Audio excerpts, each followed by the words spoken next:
Programa não recomendado para menores de 12 anos.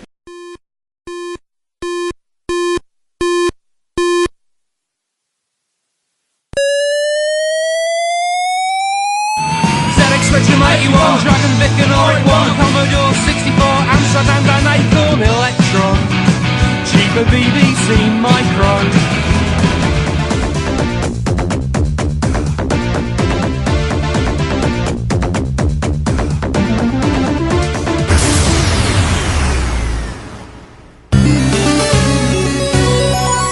Retrocomputaria, porque velho é o seu PC. In nomine Applius et Commodori et Radius Shacus.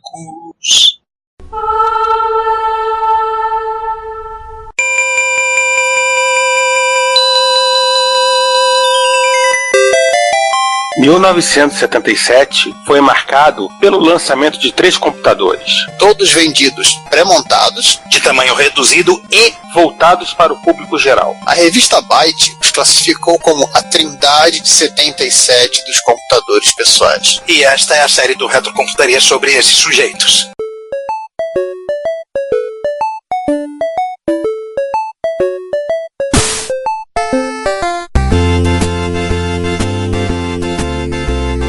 Porque temos processador e também temos o jack. O preço vai caindo, a concorrência nem se mexe. Wouldn't it be nice if we were older, then we wouldn't have to wait so long? Opa, som de patch errado. É o patch, é o patch, é o patch, é o patch, é o patch, é o patch, é o patch, é o patch, é o patch, é o patch, é o patch, é o patch. Sabe por quê? É porque velho é esse notebook chechelento sem saída analógica nenhuma. Droga. Bom dia, boa tarde, boa noite. Este é o 80º. Aí. 80, número redondinho, tal, 80. 80. Episódio 80 da Retrocomputaria. E hoje, como vocês já devem ter ouvido na abertura, nós fechamos a raia da Santíssima Trindade de 77 com o computador que faltava, que foi o último a ir pro mercado, embora tenha sido o primeiro a ser anunciado. César, acidentes acontecem no planejamento. E estamos falando de quem? Da Commodore. Ah, claro. Commodore e atraso são sinônimos, né? Commodore é atropelos, né? Na verdade, enfim, só uma observação, nós não seria nem atraso, porque é conhecido até por histórias dos próprios engenheiros que era uma prática absolutamente comum que o Jack Tramiel levasse para a Computer Electronics Show um protótipo absolutamente não funcional, ou minimamente funcional, de algo que realmente não tinha nada pronto. Cara, Pode ter uma ideia. Afinal de contas, lembre-se, business is war. Isso aconteceu no Commodore 64, isso aconteceu no VIC-20? Né, acho que no VIC-20 também, isso aconteceu na... Foi um pouco diferente, mas nós vamos citar a não, isso aconteceu na linha 16 também. Tipo, gente, amanhã abre a feira e tem que ter um protótipo amanhã. Mas já que não tem nada, te vira, tudo não é quadrado. Vai na Radio Shack e compra um TS-74. Gente... Gente, pera aí, tem algo muito errado neste episódio. Vou lembrar o seguinte, que ninguém aqui se apresentou. É mesmo, tá? Volta. O pessoal tá incrivelmente ocupado se atropelando aqui. A gente não estamos no cronograma do Jack Tramiel, calma. É episódio que envolve Jack Tramiel, sempre tem confusão. Às vezes são raios, relâmpagos de trovões, às vezes é esquecimento de se apresentar. Então vamos lá. Estamos aqui nessa mesa pentagonal. Casa cheia. Temos um pentagrama desenhado no chão, inclusive com sangue de cabra. Oh my God. Opa. Vem cá, tu tá querendo sair ganho, né, Lu? A cara do Jack no meio do pentagrama, né? Exatamente. Tu tá querendo que o velho venha pra dar pitaco nesse episódio, né, o satanista do Giovanni? Jackanista. Jackanista, melhor dizer. Então vamos lá, nessa mesa de formato pentagonal aqui, eu, Giovanni Nunes e quem mais da Patota. Aliás, estamos casa cheia hoje. Eu, João Cláudio Fidelis. Eu, Juan Carlos Castro. Eu, Ricardo Pinheiro. E eu, César Cardoso. Bom, opa, todo mundo aqui. E esse é o episódio do Patch, o computador do James Tiberius Kirk, não é isso? Exatamente. Sim. Pra quem nunca viu, deixa eu vazar meu lado tracker. Star Trek 2, a Ira de Khan. Tem uma cena no apartamento do Capitão Kirk, aliás, lá agora Almirante Kirk. E lá no fundo você vê um Commodore PET. Funcionando. Ele comprou único no Mercado Livre. Claro, ele voltou no tempo pra comprar um. Não, e depois o próprio Ellen Schachter depois foi ser garoto propaganda do VIC. Do PET também. Do PET também foi ser garoto propaganda. Eu só lembro do VIC-20. Tem uma foto do William Shatner de papelão, onde você botava prospectos do PET. Isso aí também era uma resposta a Texas, né? Garoto propaganda do Isaac Asimov, né? Não, atende o Isaac Asimov. A resposta atende, então. Era o Isaac... É o Bill Cosby. Era o Bill Cosby. Então, se for a resposta atende que tinha o Isaac Asimov, eles falam, pô, tem que botar um cara à altura. Vamos botar o Mark Hamill. Não, Mark Hamill não dá. Mark Hamill não era famoso nessa época, 77, ele ainda ia estrear seu primeiro filme relevante. Esse é um episódio um pouquinho diferente dos outros dois, porque nós vamos alongar um pouco mais na linha e nos descendentes, até porque criou uma linha em separado na Commodore, que não é a linha mais conhecida, mas apesar disso, vamos começar da mesma maneira, falando das pessoas. Sim, porque nós gostamos das pessoas, ainda mais com queijo. Exatamente. Aliás, não só não é a linha mais conhecida, também não é a segunda linha mais conhecida, também não é a terceira linha mais conhecida, mas é a linha pioneira. Pois é. Jack Tramiel ano 1. Quem seria o comissário Gordon, então, do Jack Tramiel? Eu fico pensando quem seria o Alfred. Vamos lá, começar pelo Chuck Peddle. Sem ele nada disso teria acontecido. Então ele é o Gordon. É quase o Gordon. É o chefe O'Hara. Nossa! Ele trabalhava na chefatura de polícia, né? Então, assim, o Chuck Peddle, nascido Charles Ingham Peddle, ou Chuck Peddle, como nós conhecemos, engenheiro eletrônico, nascido no ano de 1937, na cidade de Bangor, nos Estados Unidos. Vem cá, rapidinho, no estado do Maine. Agora, por que ele fica naquele chapéu de cowboy até hoje eu não sei. Caraca, Maine não tem nada a ver com cowboy. Pois é. Curiosidade, no ano que esse episódio está sendo publicado, o Chuck Peddle está completando 80 anos de idade. Olha, episódio 80 anos. Combinado. Peraí, ele ainda tá vivo? Está. Tá? Gravou há pouco tempo num podcast, o participante até comentou. E dando pitacos até hoje. Cara, e um cara que é homenageado com o nome de um controle, o cara Bem, ele se formou em engenharia em 1959, foi trabalhar na área de computação da General Electric, da GE, que é ela que fazia máquina de lavar. Fazia, né? Na época ela fazia computador, máquina de lavar, geladeira, turbina, usina nuclear e coisas do tipo. E eu fico imaginando um computador da GE com um gabinete de geladeira movido a energia nuclear. Que beleza. Eu lembro das lâmpadas da casa da gente que viviam queimando. Felizmente isso não aconteceu, João. Mas a GE, ela foi uma das pioneiras na época que os computadores se chamavam computadores, eram bem. E ela era uma das anões, né? Ela é uma das anões que acabou saindo, que depois virou o Bunt, né? Enfim, mas a gente já falou um pouco disso no episódio anterior, então. Isso. Aí em 73 ele vai pra Motorola, onde ele trabalha desenvolvendo o 6800, que era o primeiro microprocessador. Não é o 108.000. Sim, o 6800 é o primeiro microprocessador da Motorola, que é vendido a $300. Na promoção. Que pra hoje é um preço absurdo, que na época era uma ninharia. Não, era mais absurdo ainda, né? Porque era muito caro. Não, em comparação com os outros, dizendo que era uma ninharia em comparação com os outros, era uma novidade. É o preço de ser, adotar primeiro, né? Ser um early adopter. Aí ele saiu da Motorola, pegou alguns amigos, uns mano parça, vamos fundar a MOS Technology, vocês já ouviram a gente muito falar dela. Faz o 6501, que era um processador que era compatível com o 6800 na pinagem, né? Nos pinos, mas isso não era compatível com o preço, que ele era mais barato. Conclusão, o que acontece? Processo. Processinho bateu na porta. Aquele macaquinho do processímio veio falar com ele. Eles não puderam fazer o 6501 mais, e fizeram uma versão simplificada do 6502, ao qual cobraram a bagatela de $25 a unidade. De 300 para 25, vocês imaginam como é que a coisa ficou, como é que o pessoal da Motorola ficou, né? Inclusive foi o motivo pelo qual o Oz comprou o 6502 para fazer o Apple I. A gente falou do 6502 em outras oportunidades, que até acho que a gente tem um episódio sobre o 6502. Sim. E isso, assim, e nunca é demais falar da revolução que o 6502 trouxe quando permitiu $25 o robista pudesse comprar a CPU e montar um computador a partir dele. Só para lembrar, se eu me lembro bem, o episódio que a gente fala do 6502 é o episódio 20 ou 21. Aliás, uma pergunta que eu quero fazer, que pode ser que eu tenha feito isso lá no episódio 20 e o Alzheimer me pede de eu me lembrar. Quanto custava o irmão mais novo dele, o 6507? O 6507 não foi fabricado ainda, ele não existia. Ele vai ser feito um ano depois. Feito alguns anos depois, né, para equipar o 2600. Um ano depois, né? Mas assim, a diferença de preço era tão irrisória que você pode ver que alguns fabricantes meteram o próprio 6502 no Atari. Devia ser $20, então? Eu sei. Considerando que são 4 pontos de solda solda no fiozinho lá do encapsulamento que os caras põem, que é o mesmo chip, né? Ele só é capado. Esse é o mesmo preço. Eu acho que o objetivo dele não era ele próprio ser mais barato, era você permitir fazer uma placa mais barata.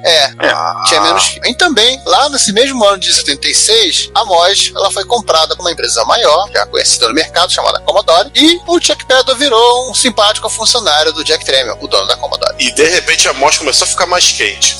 Mesmo com o ar-condicionado ligado. Só uma observação das duas. Com relação à questão do preço do 6507, o Atari 2600, que também é de 77. Também é 7, saiu a $199, enquanto o Apple II saiu a $1.298, a preço da época. E segundo um dos manos parça do próprio Peddle, tornou uma força em si, né, por só, foi Bill Mensch, e depois saiu para fundar o Western Design Center, que até hoje está aí vendendo designs baseados em 602, seu projeto. O 6502 você chamar de seu. Exatamente.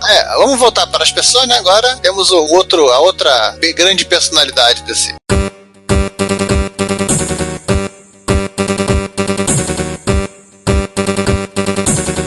O patrono informal desse podcast, que vocês sabem, né? Aquele ao qual, pra vocês terem uma noção quanto esse homem é relevante na vida e obra do Retrocomputaria, tem um usuário administrativo na nossa infraestrutura que a gente renomeou de administrador para o nome dele, Jack Tramiel. Idek Tramiel seria, aliás, polonês, fala de cátedra, adora a letra Z e odeia vogais, né? Ou como nós conhecemos, Jack Tramiel. Ele nasceu em 1928. Se estivesse vivo na atualidade, ele estaria com 89 anos. Ele nasceu na cidade de Lodz, na Polônia. Olha, tem acende todas as letras de Lodz. E detalhe, o L é cortado, pra piorar.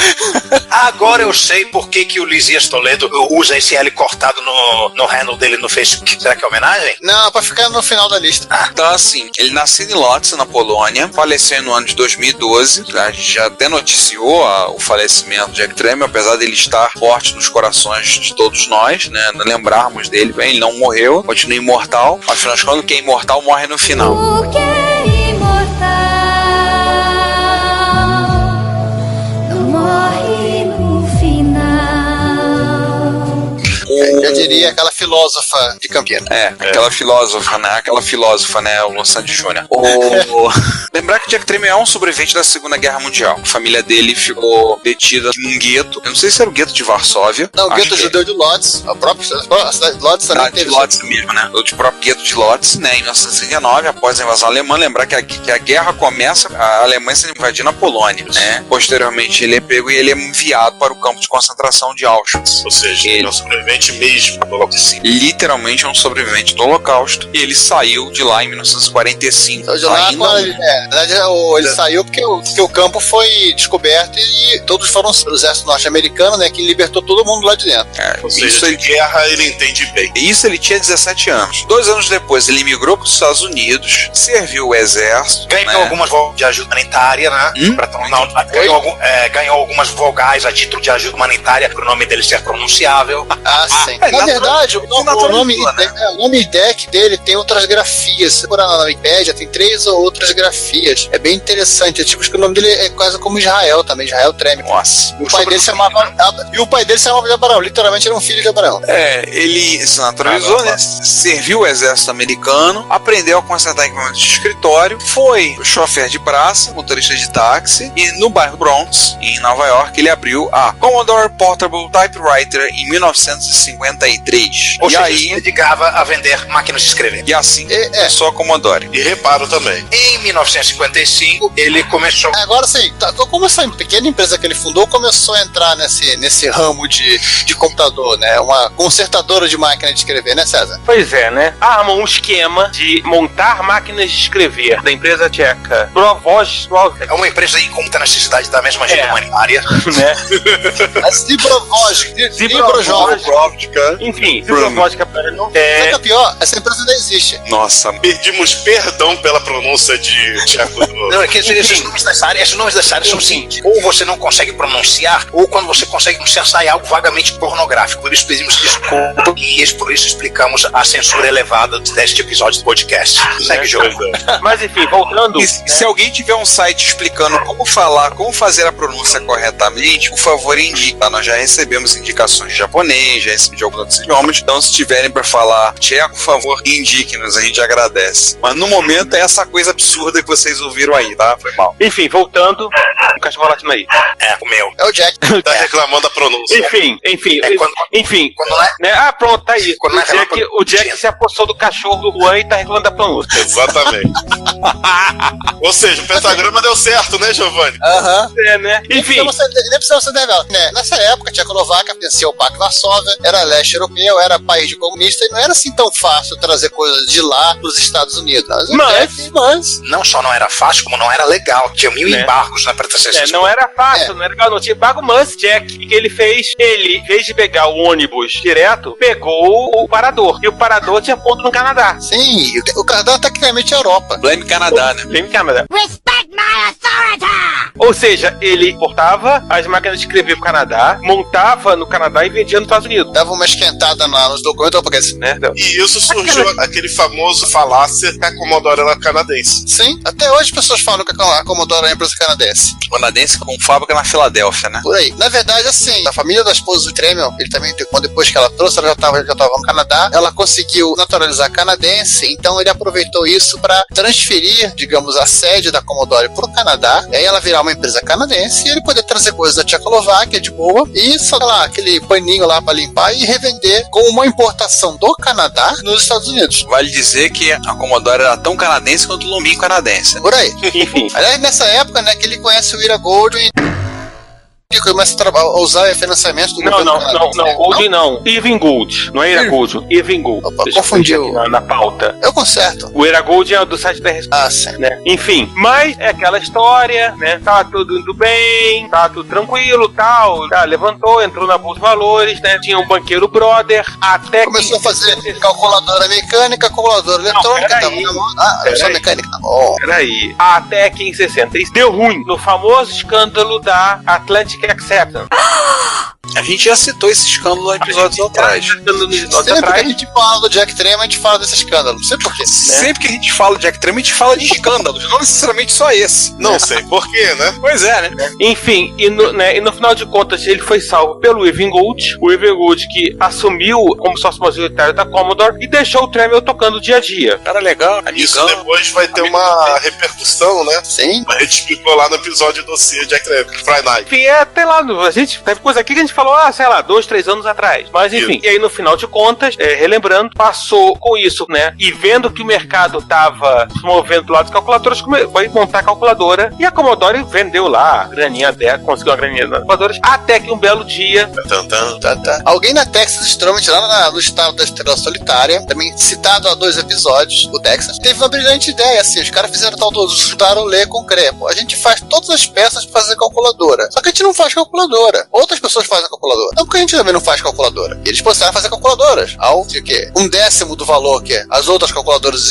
eram vendidas. Né, do valor, com mais qualidade, com mais volume, e eles comeram todos os outros fabricantes de calculadoras, incluindo a Commodore. Mal sabiam eles que comiam assim indigesto. Pois é. Na verdade, nessa época, assim, um computador custava o preço de uma calculadora, lá no meio dos anos 70. não, assim, até acho que um dia a gente vai ter que, ou não, né, olhar essa questão da calculadora, até porque, como se sabe, calculadores são uma parte importante, inclusive, no desenvolvimento da CPU enquanto chip integrado.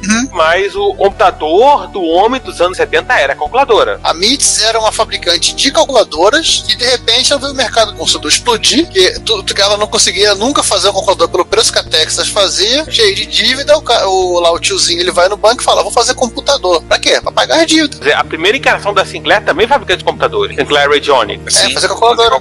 Tem um vídeo do 8-Bit Guy, mais ou menos recente, ele reformando uma calculadora da Commodore. É interessante. Tem uma dessa na casa dos meus pais que eu tô conseguindo tentar descobrir onde é que foi parar, apesar de que ela, na verdade, ela por fora ela era uma calculadora de SMAC, mas por dentro ela tem um Commodore gigante escrito na placa. Cara, é fácil você achar. Ela é maior do que a MC1000. Eles fizeram com o Commodore a mesma coisa que fizeram com o EACA pro D8000, né? De SMAC, né? Ah, né? Mas ninguém notar mesmo, ninguém abrir, tudo bem. É o mesmo case, inclusive. Mas voltando, né? O mesmo que aconteceu com a MITS, de repente o negócio de fazer calculadora foi pro ralo, também aconteceu com a Commodore. Só que o Jack não resolveu fazer um computador, ele resolveu pegar um trocado e comprar uma empresa de chip. A Morse Technology. que a gente falou ainda há pouco, o seu Chuck Peddle. E aí, o que acontece? Ele poderia ter chips para as calculadoras a um preço de custo, né? Ele passou a ter sua própria fábrica de chips para poder fazer. Que nem a Texas. Só que aí, o Chuck Peddle entra na dança e vai falar lá, chama o Jack para conversar. Ô, chefe, olha só, o que você acha de estar nesse negócio, esse mercado de computador? Vamos fazer computador. Vamos fazer computador? E aí, ele começou a... Muito convencimento. Ele mostrou, né, que eles tinham o tal do King 1, que as pessoas vinham na MOS comprar o King 1. Shut up and take my money. Sim, era aquela efervescência dos anos 70 das pessoas doidas para ter um computador em casa. Não sabiam o que fazer, mas estavam doidos para ter um computador em casa. Na verdade, tecnicamente o King 1 nem estava à venda para o usuário comum. Mas o cara ia lá comprar. Mas tá valendo. Como é que monta? Não sei, mas eu quero ter um King 1. É uma coisa de robista, né? Revistas de eletrônica, coisas do gênero. Então vamos lá, já que começamos a falar de computador, vamos falar do equipamento, né? Vamos falar do PET. Uma vez Tremel convencido a entrar nesse negócio de computadores, saiu um computador. Ele foi anunciado antes dos outros da Trindade, né? Em que mês de 77 que ele foi anunciado? Janeiro de 37. Janeiro. Ele é o pai. Ele não é nem o filho, nem o Espírito Santo. Ele é o último da Trindade, mas na verdade é o pai. O pai, eterno e inefável. Mas exato era o PET 2001, né? O equipamento, né? O fogão da minha mãe, que era o Continental 2001. Aliás, por que 2001? O que eu entendo é o seguinte, na época, anos 70, ficção científica tava no auge. Você tinha ainda o Star Trek como série televisiva, né, que tava na ascendência. Aí depois, com as múltiplas reprises, você tem Star Wars surgindo alguns meses depois, né, em maio de 77. Tudo bem, eu sei que alguns vão dizer, Star Wars não é ficção científica, é uma space opera. Tudo bem, eu sei disso. Pra mim é capa e espada. Pois é, space opera, capa e espada no espaço, já sei disso, também sei. Também adoro pegar no pé. Esse não podcast sobre, né, o que George Lucas tinha na cabeça. E o 2001 era um exemplo de ficção científica, séria, coisa mais hard. Na verdade também, né, 2001 era um sinônimo para futuro, quando em 2001 teríamos carros voadores e coisas desse gênero. E quando 2001 era 40 anos à frente, 30 anos à frente. Tava bem longe. Pois é, né? Então 2001 era um exemplo de futuro, uma marca meio que o pessoal abusava, como o Continental 2001, citou, PET 2001. Qualquer coisa. Quisesse evocar futuro, o cara enfiava em 2001 na marca. Vai sim. O que ele tinha na configuração padrão? Ele vinha com 6502, rodando a MHz, 4 KB de memória RAM, isso no caso nos modelos do PET 2001-8N, o PET 2001-16N e o PET 2001-32N, com 8, 16 e 32K de RAM. Ora, que original esses números não. Pelo menos não é que o pessoal da IBM. Teclado QWERTY, com um bloco numérico auxiliar, 73 teclas do notebook do Ben 10. Pior que parece. Tecnicamente eram as teclas de calculadora. Mas notebook Ben 10 ganha na zoeira. Pois é. Tinha um gravador cassete embutido do lado esquerdo do teclado e uma porta para ligar um segundo gravador cassete, como eu pensei em RAID. Para com essa sacanagem! Não obstante ter temos 2. RAID de gravador cassete, RAID 1. Conheço pessoas que ficam tão felizes com esse RAID de gravador cassete. Eu também. Você já imaginou se alguém leva a sério esse piada e faz um RAID de gravador cassete? Cara, eu tô temendo o que possam inventar disso. Seria um projeto interessante de hardware. Fala não, que tem gente que vai toma chá de fita cassete e manda ver. Existem coisas que o homem não deveria tentar. Tá bom. Aliás, falando em fita cassete... Peraí, tem mais coisa, calma, fala, Rodrigo. Sim, mas a pergunta, falando em fita cassete, ele foi o primeiro micro cassete embutido? Acho que foi um dos primeiros e dos únicos também, né? O lado bom é que ele já, não, assim... único não. Não, tem vários máquinas, vários modelos. Modelos de MSX, outros modelos japoneses, modelos... Amstrad. Respondendo a pergunta do João, eu acho que o PET do João foi o primeiro micro a vir com monitor embutido e vir com o cassete embutido. Eu não lembro de outro micro que vinha com o gravador cassete embutido no console. O TRS-80, ele vinha com gravador cassete, mas era uma coisa que você comprava à parte. Era um gravador específico que a Radio Shack vendia. Era separado.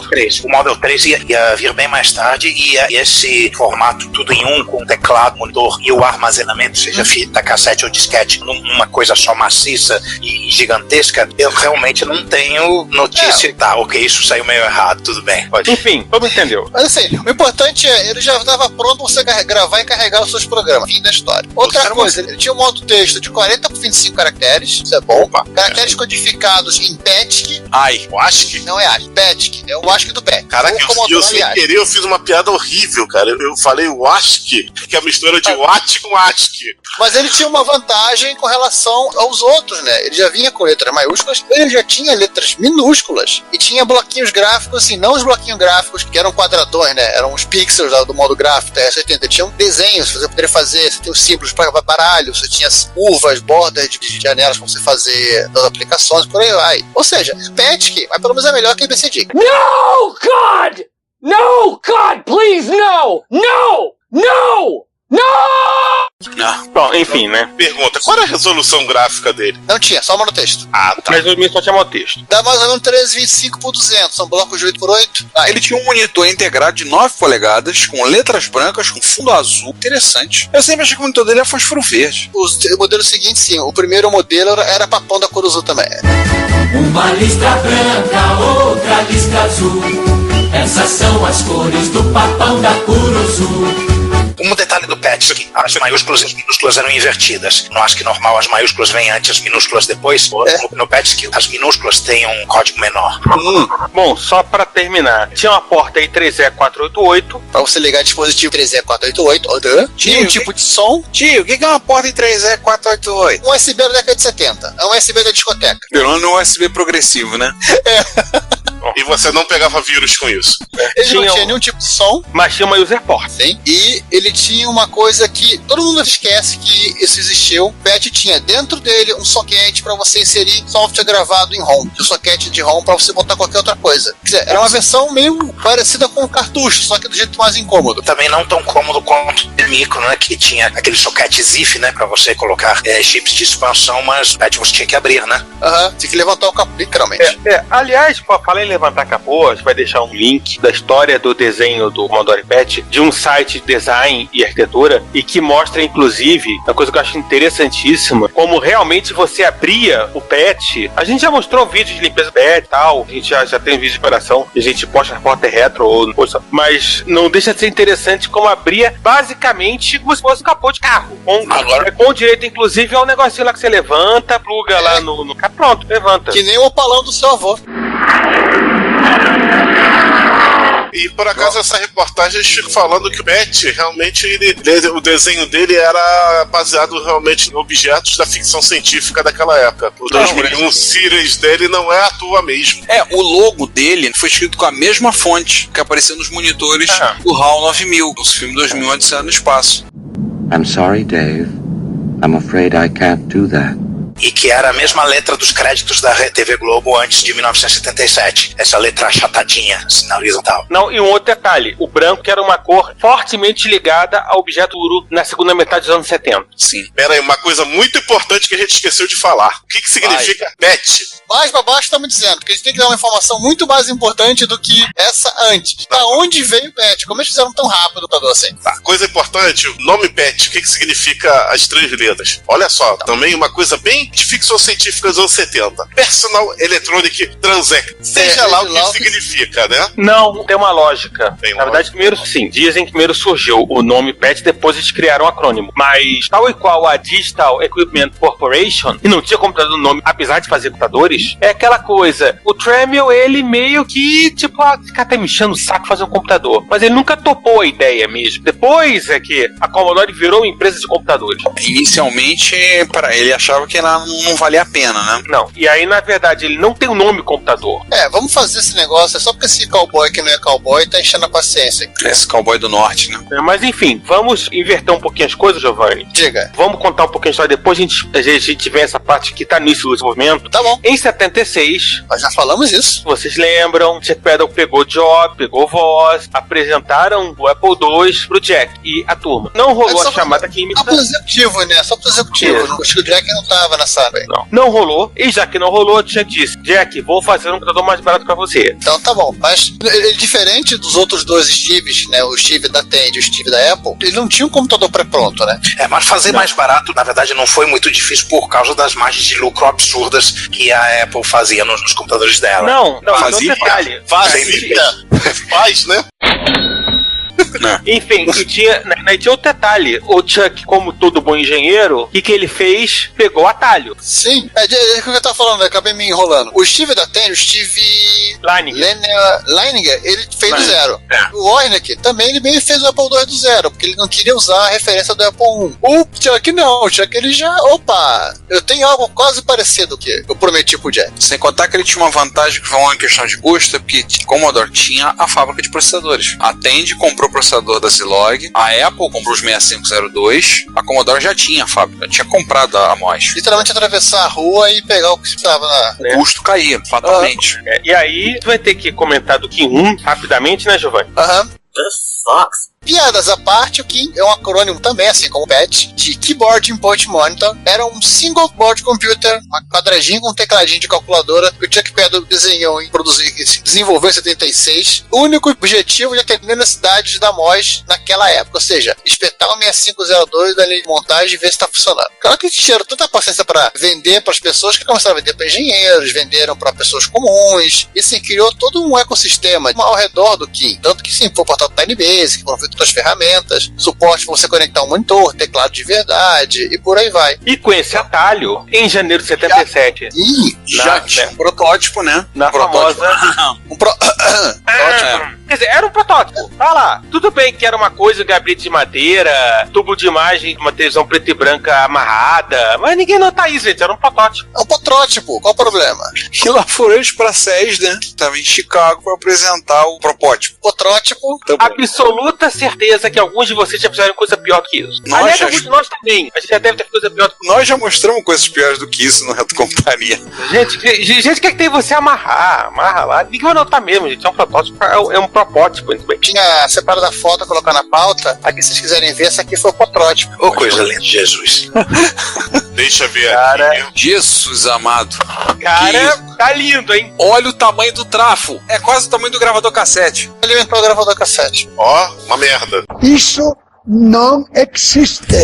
Mas, seguindo adiante aí, tem uma curiosidade com relação ao PET, que é o seguinte: enquanto todos os demais eles tentaram primeiro fazer o próprio Basic meia boca, antes de migrar para uma versão meia boca do Microsoft Basic, o PET ele já saiu de fábrica com o Microsoft Basic. Ou seja, já saiu com o Basic, abre aspas, profissional, com suporte atuante, tudo out of the box, exceto o CLS. É, o CLS tinha que pagar mais caro. Esqueceram. E também não era home, que nem no Apple, né? Não, é print CHS From 147. Uau, nossa. Basic do PET, baseado no Microsoft 6502 Basic. Ele foi licenciado sem royalties, que já causa espanto, pela bagatela de $25 mil, bagatela mesmo, ao invés da proposta original de Bill Gates, que ele queria $3 por máquina. E aí, como é que foi, Giovanni? Você contou da entrevista do Jack que ele contou? É, aquela que o próprio Jack Tramiel falou numa entrevista. O Bill Gates chegou com essa proposta e falou: filho, eu já sou casado. O máximo que eu vou te pagar é 25 mil. É mais esperto que a IBM, né? A IBM se casou com Bill Gates, né? Deu no que deu. Pois é, né?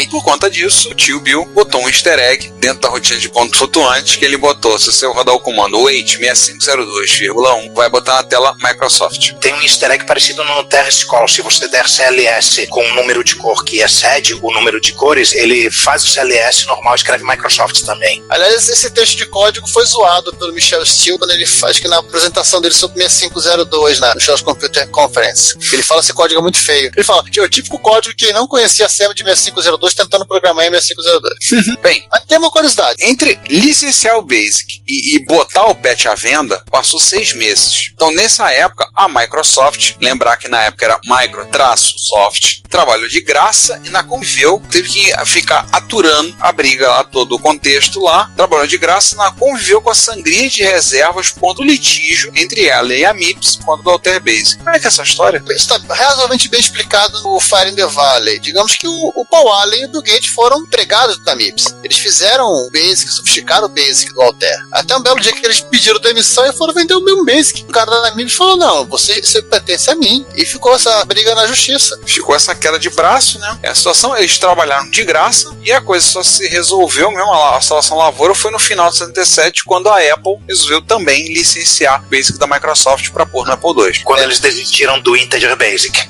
Sim. Rolou uma graninha para comprar o peru dos funcionários. Aí temos Leonard Tramiel, filho do Jack, que, junto com o Chuck Peddle, trataram de fazer a tabela, o ASCII, entre aspas, do PET, que é o PETSC, né? Começaram aí a fazer. Se vocês procurarem na Wikipédia, tem textos sobre PETSC, também conhecido como CBM ASCII. CBM, para quem não entendeu, Commodore Business Machine. Sim, foi a codificação padrão, tanto do PET como de todas as outras máquinas de 8-bit, que a Commodore facou, VIC-20, Commodore 64, CBM2, Plus 4, 116, 616 e o 120 68. E a curiosidade, né? Ela é baseada na versão de 63 da tabela ASCII. Então, assim, nela é um pouquinho diferente, né? O acento circunflexo sublinhado e a barra invertida que você tem hoje no ASCII aparecem respectivamente setinha pra cima, setinha pra esquerda e libra esterlina. E você aí, seu chato, reclamando de MSX japonês, que quando você bota a barra invertida aparece o símbolo do iene, né? Cara. E aquele papo que o Juan citou, né? A tabela ASCII que com minúsculas ela é invertida. As letras minúsculas vêm na frente das letras maiúsculas. Então assim, ela tem dois modos, shifted e unshifted. No shifted você tem letra minúscula, só que assim, o A maiúsculo é o caractere 97 e o A minúsculo é 65. Que é o contrário da tabela ASCII. Como se tivesse duas tabelas, dois sets de caracteres dentro da máquina, você só chaveasse. Não, no segundo, né, o 65 é um A maiúsculo e os caracteres minúsculos são símbolos gráficos. Ou seja, você deixa de ter uma esquisitice e passa a ter outra.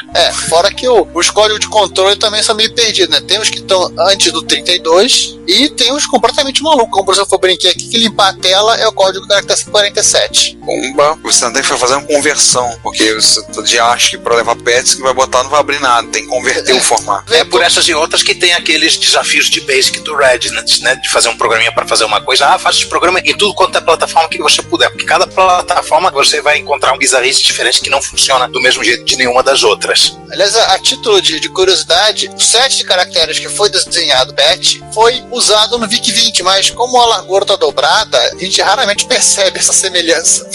Mas também com quem a gente vê intercâmbio de dados entre o VIC-20 e um PET por computadores de outras plataformas. Não é muito normal a gente ver isso. Mais ou menos. Já não é muito normal em Terra Brasil eles viram PET, quanto mais passar dados de um lado pro outro. Mas enfim, a gente já falou sobre gabinete, desenho e tal. Mas tem uma curiosidade, César. O primeiro modelo gabinete ser apresentado, ele tinha mais curvas. O desenho original do Ira Velinsky, né, era bem mais curvilíneo, mas quando ele começou a entrar em produção, eles simplificaram esse design e fizeram o bicho meio trapezoidal, meio quadradão. Assim, tipo o Volkswagen Gol 81, né? Ou aquele avião F-117, né? Aquele pra evitar radar, todo cheio de superfícies planas. Também. Assim, no final de contas é aquela velha história, né? Quer dizer, a realidade da produção acaba determinando até onde vai o design, né? Inclusive, assim, conforme eles foram fabricando PET, né? Eles foram tirando partes que era em metal, botando plástico onde fosse possível. E, sim, não foi possível também. O problema de quem fosse montar aquilo ali, que o negócio era Commodore e cortar custo. Aliás, esse Ira Velinsky, ele é o design do Jack, né? Ele não fez só o PET, ele fez o CBM2, ele fez o VIC-20. Anos depois ele foi fazer a caixa do Atari ST, do Atari XE e por aí vai. Literalmente ele é o design de estimação do Jack. E só relembrando que o PET tinha uma porta I3E488, além da unidade de gravador cassete embutido e da segunda porta de cassete, você fazia um raio de cassete, né? O que significava que era o único membro da Santíssima Trindade que já saiu de fábrica com suporte à unidade CAT. Sim. Você podia pendurar, mas não fazia muita coisa. Não. É porque não tinha suporte no firmware, queria ver, né? Tinha que ter um bootloader em cassete. Sim. Ou então espetar uma ROM. Naquele soquete de ROMs. Isso. Exatamente. Bom, e o lançamento propriamente dito? Ele, depois de todas essas idas e vindas que começaram em janeiro, acabou acontecendo... Eu vou ser sincero, tem lugar que fala que é em outubro, tem lugar que fala que foi em junho. Vamos assumir o que o Computer History Museum tá dizendo, que foi em junho de 77. Mas a Byte fala que foi em outubro. Assim, provavelmente tô imaginando que tá falando de coisas diferentes. Uma coisa é o anúncio do computador mesmo. E outra está na loja. E a outra é começar a vender. Vamos considerar o que bate mais nossa picaretagem desse episódio. E claro que foi um sucesso imediato, né? Assim como foi o TRS-80 no mercado doméstico. O TRS-80 é um outro equipamento que porte para rádio de cassete. Alguns modelos. Enfim, antes que o Juan resolva inventar rádio de cassete, vamos desenhando a placa. Volta pra cá. O sucesso, óbvio, você já deve ter entendido que em 77 qualquer coisa que fosse o computador e desse bip era um sucesso imediato, arrebentar a boca do balão de venda. Já estivesse pronto para ser usado, né? Ligar na tomada e vambora. Ou seja, a Commodore recebia 50 pedidos por dia de lojas que queriam vender o pad. Não era 50 pads, era 50 pedidos de lojas. 50 lojas faziam um pedido todo dia pra Commodore. Tio Tremel, posso vender o pad? Posso vender o pad? Posso vender o pad? Posso vender o pad? Sai pra lá, moleque. E claro que se deixou o Jack naquela super ultra mega posição confortável, não? Ao ponto de se dar o luxo de escolher pra quem ele ia vender os computadores dele. E aí o Jack ligou o maçarico. É do jeito que ele gostava, né? Aí, bicho, ligou o maçarico e só saiu maçaricando, irmão. Não, mas ele tinha umas regras. Tinha um sistema de regras bem definido sobre pra quem ele ia vender. Quem poderia vender o pad. Era as regras pra maçaricar as lojas. Tinha que ter um bom histórico de negócio, uma boa rede de varejo, um técnico de serviço na loja, peças de reposição em estoque e, o mais importante de tudo, pagamento antecipado em euro para todo pedido. E aqui eu faço uma pergunta. Será que a Radio Shack foi barrada ou não? Não, a Radio Shack ela foi até convidada num certo momento da história. A gente vai falar disso daqui a pouco. Daqui a pouco mesmo. A Radio Shack ela tinha começado a vender algumas coisas de computador, mas depois ela focou todo o comércio, venda de computadores deles, nos computadores que ela fabricava. Assim, só uma observação, né? É óbvio que, né, Carmesa Beach, e no final de contas, todo o relacionamento maravilhoso e frutífero que as lojas tinham com a Commodore e depois tinham com a Atari Corporation, construiu-se a partir daí. Dessas regras de ouro aqui. As regrinhas de ouro. Mas enfim, agora vamos falar de Radio Shack. Vamos fazer um troço legal que a gente vai fazer a cronologia do pet e de outros bichinhos. Exatamente. A gente não falou muito de cronologia mais pra cima, como fizemos no episódio, mas agora vamos ser cronológicos. Vamos lá. Estamos em 77, lá na Winter Series, lá de Chicago, apresentado o protótipo pet. E aí um ingênuo, Jack Pendle, resolveu demonstrar o pet pro pessoal da Radio Shack, na esperança que ele fosse vendido nas lojas da rede, né? Sabe de nada, inocente. Ou seja, ele não estava sabendo que estava rolando o TRS-80 nesse meio do caminho. O PET 2001, o de caixinha redondinha, ele foi anunciado na West Coast Computer Fair, que era isso aqui é em junho, né, César? Isso. Como um computador próprio utilizado, basic bom, suporte aritmética importante, letra maiúscula, letra minúscula, sem sentido caracteres gráficos ou glifos, pra galera que é de esperta de front-end, né, eles chamam, 4K de RAM, gravador cassete, porta E488 e aquele tecladinho xixelento. Alguém lembra o preço do TRS-80? Tá bem próximo, né? Tá, eu acho que o... Deixa eu voltar na nossa pauta, TRS-80. O TRS-80 saiu. Atenção. Não desligue, sua ligação é muito importante. Não desligue. Ele saiu saiu a $399 sem o monitor e o gravador cassete. Com o monitor e o gravador saía $599. 599, o PET saiu 495. O preço de com inflação reajustado em torno de $1.200, né? É. Em torno de $1.200 de hoje. Na versão de 4K, mas rapidamente o Jack Taylor mudou o preço. Assim como o milkshake do Bob's do McDonald's tem diferença pequeno com o médio, pra você comprar o médio, pra você comprar o grande, o Jack Taylor rapidamente mudou de 495 para 595 na versão de 4K e mas continuou vendendo por 795 a versão de 8K. Agora a perguntinha que não quer calar. Quanto custa o Apple II peladão? $1.292. What? Na época. A gente falou desse valor. Sim, só pra gente comparar. $1.299 peladão, né? Tinha nem cassete. Tudo bem que em termos de gráfico, o Apple II era indiscutivelmente muito à frente do PET do TRS-80. E tudo bem que você tinha uma expansibilidade no Apple II muito maior. Porque você não tinha direito no PET, muito menos direito no TRS-80. Mas... Então o Apple II era mais máquina, vamos dizer assim. Era uma máquina mais expansiva, mais forte. Mais máquina. Eu acho que sim, era mais... Graficamente era mais máquina, até porque tinha um modo gráfico. Mas de resto era o meu 6502 de 1 MHz. Tinha mais possibilidade, mas era o mesmo 6502 do PET, não tinha diferença. E quantos de RAM? 4 também? 4K? 4K. 48, 16 e 48 só posteriormente, né? Não, acho que saiu com 16, mas era bem mais caro. Não, 2 Plus saiu com 16, 2 saiu 4. Aí no ano seguinte repente, seguindo adiante aí, né, uma fonte de alimentação beirando lá 220, 230 volts e custando o dobro, ele começou a ser vendido na Europa com o nome de CBM 3000. Em 79, eu acho que foi talvez o pulo mais importante da linha. Primeiro, o lançamento dos modelos 2016 e o 2132. Eram modelos com 1632K. Era os PET Plus. Era coisa com PET Plus. E que tinha um teclado. Que não era aquele teclado de interfone dos primeiros modelos. Era um teclado de verdade. Não era o teclado do notebook da Barbie. Tudo bem que você perdia o gravador cassete. Significava que... Esse PET Plus era só um compatível. Era só um compatível. Também teve o lançamento do periférico como impressora e da unidade da CBM 2040 com 2 drives de disquetes quarto. Gente, não é um, são 2. É um duplo deck. Nesse mesmo ano, saiu uma revisãozinha do PET 2001, um novo teclado. É assim, o teclado de cima ele tem algumas teclas azuis. O teclado, a partir desse momento, ele passa a ser totalmente preto. E é um base com correção de novos bugs e suporte ao drive de disquete, para você poder já dar file e companhia. A sintaxe maluca de load 8, não sei lá das quantas, é aquilo, né? Então esse aqui tá repetido, podem ignorar. E o CLS? Não. Nothing for you. No CLS Ninguém ia precisar de CLS. Pois é. Em 1980, lançamentos todo ano. Era essa série PET 4000, na América do Norte, ou CBM 8000, nossa, é bom ser europeu, você tá sempre... tá pagando sempre mais caro, tá sempre com novos periféricos, um Basic melhorado, que eu acho que é o Basic 4.0. Com o CLS? Não. Droga! O CLS só foi aparecer no Basic 7.0 do Commodore 128. Caramba. E essas apenas versões de 16 e 32 KB.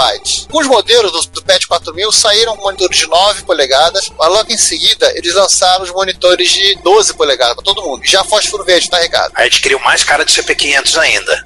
Inclusive parece que os PET 4000 que saem com tudo, saíram tudo de 12, são chamados de FAT 40. Um modelo específico é o CBM 8032, mas tem gente que também fala que o 4000 também tinha, seria o 4032, tá? Passa a ter suporte a 80 colunas. E em 80 o PET começa a apitar, porque ele ganha um alto-falante. Enfim, em 81, o monitor de 12 polegadas vira o padrão de toda a linha. Houve o lançamento da impressora CBM 42 e do drive CBM 4040 como a nova versão do DOS. Lembrem-se, crianças, na reversal da Commodore, o drive roda o DOS. Aquela maluquice do 1541 não começou no 1541. Não, essas coisas não surgiram assim ao acaso. Nada na Commodore surge nada. E lançamento do 4050, que era uma unidade de drive de 5.4 que armazenava 500K por disco. Era faixa dupla? 1 mega. Eu não sei o que ele fazia, mas eu conseguia dar 500K. 1 mega, como se usando os 2 drives, né? Neste meio tempo, lá na Universidade de Waterloo, voltamos ao Canadá, eles resolvem uma parceria da Commodore com eles resolvem lançar o Super PET. Cara, o Super PET é interessante. O Super PET é um modelo da série 8096, ou seja, 96K de RAM. Continha um 6502 da MOS e um 6809 da Motorola. Tinha uma gloriosa RS-232